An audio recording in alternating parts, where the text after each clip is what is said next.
Okay, so last week's lesson, you were focusing on writing your own algorithm.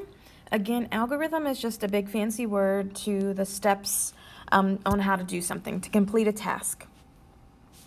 So what we're going to do in this video and for your assignment this week is you're going to take that algorithm and put it into a flowchart. I'm assuming at some point in your life you've probably seen a flowchart, but if not, we have pictures and examples to be able to help you. And I'll also attach an example to the assignment to help you with that. So just as a reminder, you go to your my.pltw.org and log in. Up in the top left, you're going to hit Courses. And then you probably have to scroll a tiny bit, and it should be in the bottom left, your student notebook. So where it says Student, click on Student. Okay, and then again, I'm going to use the bar over to the left, the gray bar, to navigate. So we are right now still in Lesson 1. And we ended in 1.2, writing an algorithm. So I'm going to click right on writing an algorithm to take us back to where we were. So again, this was part of your assignment last week, and then I had you stop where it said flowchart. So this was your assignment, and then I had you stop where it said flowchart. So to create a flowchart, again, I'm not going to read through all this. This is for you to look through yourself. It's not a ton of reading, and it's really simple. Remember, you can tap on the orange words to get their actual definitions. I think that would be very helpful to make sure you do that. So creating a flowchart is actually almost identical to writing an algorithm. It just provides more of a visual for you to see. So a flowchart is kind of that middle step between making your plan, writing down your plans, and actually putting it in as a computer program. So the flowchart's kind of that middle step of letting you see what it should look like when you go to start building this in the computer. So with our flowcharts, we have a couple specific shapes that we're going to be using. You will always have an oval. Again, always an oval for beginning and end. That is, and you can type begin or you can type start. It doesn't matter. That is the overall symbol to let the programmer or somebody, if you would pass this on to somebody else, they know, okay, this is where I start, and then they know when the program's done because the oval at the bottom is an end. So that's what we'll use, an oval. We will use rectangles for actions or commands, which is mainly what you did in your previous activity. So I'll go back to the example of brushing your teeth because that was one that everyone was supposed to do. Writing an algorithm of how to brush your teeth. Everything you said to do, that would be typed inside of the rectangle because it's a command. Pick up your toothbrush. Put it under the water. Put the toothpaste on your toothbrush, and so on. Those are all commands. So those would all be inside of rectangles. The next thing is a rhombus, or in other words, a lot of us just call it a diamond. We won't be using this a ton yet. You can, it doesn't hurt anything, but we're going to try to keep things as simple as possible, especially since you're not here with me. But the rhombus comes into play when you start asking questions. And I always think of this, I don't know if you guys look through magazines anymore. When I was still your age, magazines were like cool to look through because we didn't have a lot of social media yet. But in those magazines, there would always be like these quizzes. And I know they're on social media as well. It's like a quiz of, I'll just go, I see this a lot, if I don't know if you watch it or not, but what Harry Potter character would you be? Or what house of Harry Potter would you be in? And you answer a variety of questions. And some questions might be something just real simple as, do you have blonde hair? If your answer is yes, then your question now goes to something different. And then if your answer is no, you get a different question asked to you. So you kind of split apart. It's like going to either left or right. That's what happens when you have a yes or no or true or false question. It has to be one or the other. It can't be a very broad question. It can't be like, what's your name? Well, we're all going to have different names. It has to be a question of, does your name start with an A? yes, it does, or no, it does not, and so on. So that's when a rhombus would come into play. Rhombus is when we start to make decisions. And then, of course, we're always going to need arrows because the arrows show what to happen next. So again, don't worry too much about the rhombus yet. We're mainly going to be focusing on using the ovals, rectangles, and arrows for the time being. And there's an example down here to show you exactly what I just talked about. So this example is how to plan for a birthday party. So again, notice how at the top and the bottom there are just ovals, and they literally, all they have to say is begin and end. That's it. Then you start inserting your arrows, and all of these are rectangles. Again, because the rectangles are actions. It's a command of something that needs to get done. So the first thing you would want to do when planning a birthday party is choose the date to host the party. You have to have a date before you can start inviting people. Then you should decide where it's going to be. Send your invites. Purchase the decorations, put them up, choose the food you want to serve and cook, buy the cake, host your party and enjoy it, and then you have to clean up when it's done. And then your party's over, so that's the end. So again, that is an example of a linear flowchart. Linear is hopefully a word you've heard in math class before. Linear means a straight line. Look at the word. I know it's up here. There it is. Look at the word linear. I know you can't see me pointing. Look at this sentence. It says, the algorithmic thinking video introduced you to linear flowcharts. Look at that word linear. The word line, the first four letters, L-I-N-E, are literally saying the word line. So this is an example of a linear flowchart because it flows in one straight line. An example of a conditional flowchart, which again, I'm not going to read all this, I'm going to leave this for you to look through. A conditional flowchart is where that rhombus comes into play, that diamond, because now you have to start making a decision. So this is an example of setting the table. So it says, okay, begin.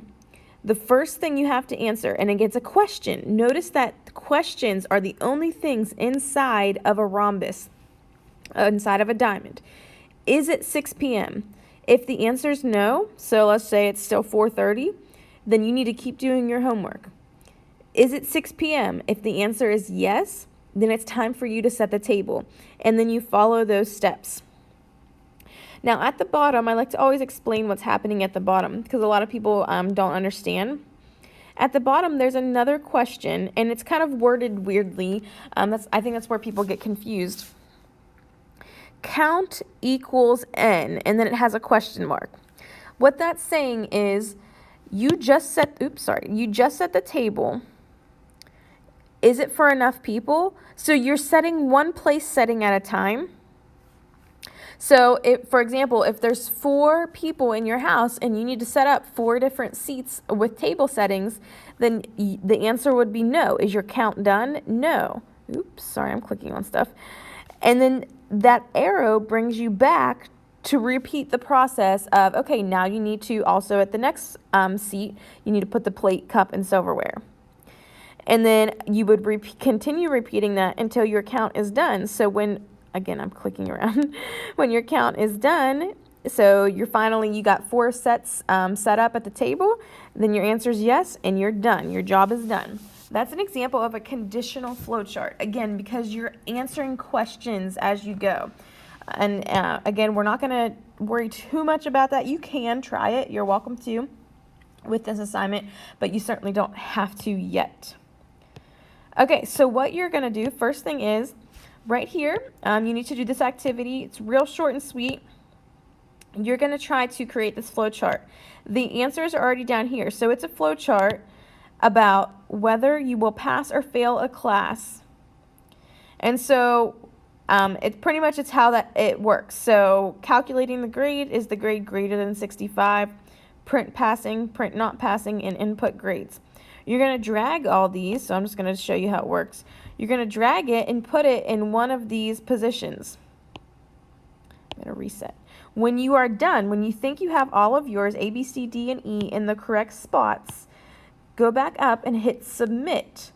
Up there, kind of in the middle, It will light up once you're done. I didn't do it, so it's not lighting up, but it will, I think it'll probably be blue. You can click submit, and it will show you what you got right and anything that you may have gotten wrong. So you can look at that.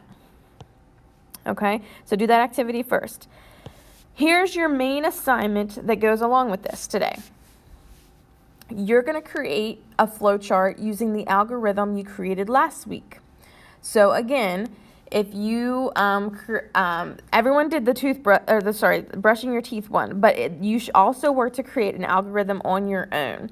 The example I gave you was washing my hair. So that's what I'm going to kind of go with when I show you this example. But you're going to take the algorithm that you used on your last assignment and put it into the flowchart. So the first thing you need to do is we're going to use a website called draw.io. Draw.io.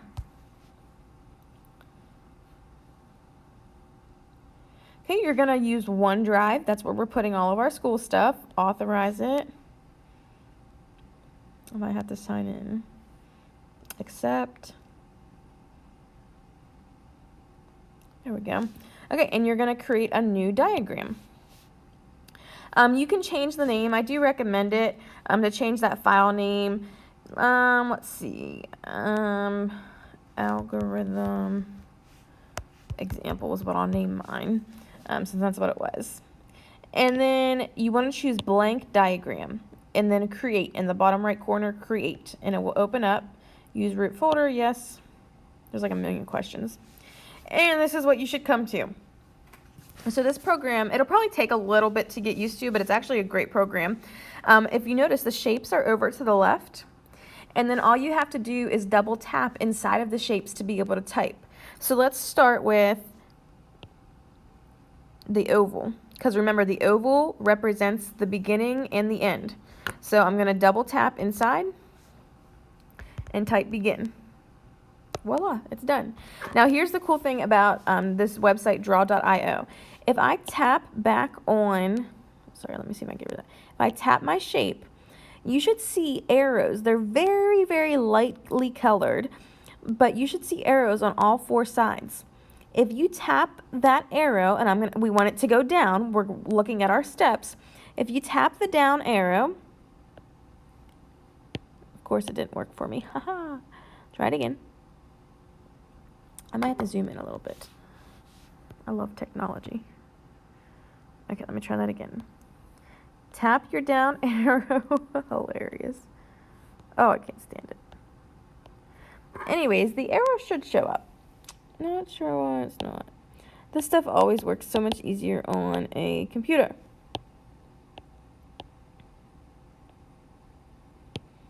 Okay, well, if the arrow gives you problems like it's giving me, which is just hilarious, whatever. You can always add in your own arrow over to the left. I'm just going to drag it over because I'm tired of playing games. And there you go. Simple as that. So it might work for you. If you have a computer, that would probably be so much easier. But regardless, it works. All right, I'm going to zoom back out a little bit. So begin. Let me think of something short and sweet I can do. Again, you will be using your algorithm that you used on your assignment from last week. Whatever you chose to do, not the toothbrush one, not brushing your teeth. Everyone did that one. You were to create one on your own. So that's what will go in this flowchart. So let me see. Okay, so now I need a rectangle. Sorry, I was doing it without talking. Now I need a rectangle because I'm going to say a command. I'm just going to make mine short and sweet. I'll go with the same one I did last week, but I'm going to cut out a couple steps just for the sake of this video. So this is washing my hair. So step in the shower. Okay, then we need, I'm going to see if the arrows will work for me this time. Nope, they're not. Okay, then we need our arrow again.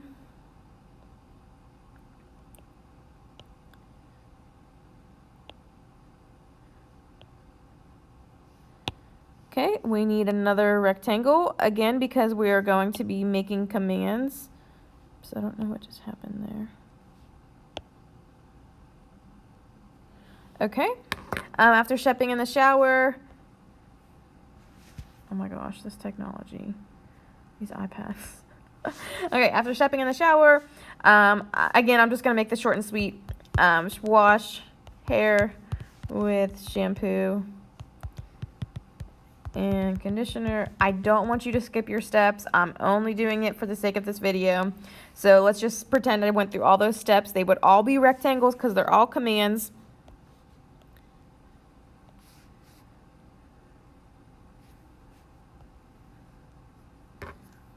Let's bring in the other rectangle. There we go. The arrow thing finally worked. And then we'll end it with stepping out of the shower, dry hair, and then again you have to end with an oval. That is the symbol for the beginning and the end. So I'm just going to double tap. Maybe try it again. There we go. And end. All right, so you would do your entire flowchart, whatever you chose to write on your last assignment. Then I want you to kind of just pinch it in and make it small so you get the whole thing in your screen. And I want you to take a screenshot. You will attach that screenshot to this assignment. Okay, so again, I will put all of this information, the website link and all that stuff in your assignment, but I wanted to give you an example of what is expected of you. And then lastly, so you'll finish creating your flowchart, and then you will answer the conclusion questions that I will have on your OneNote page. So flowchart is your assignment for this week.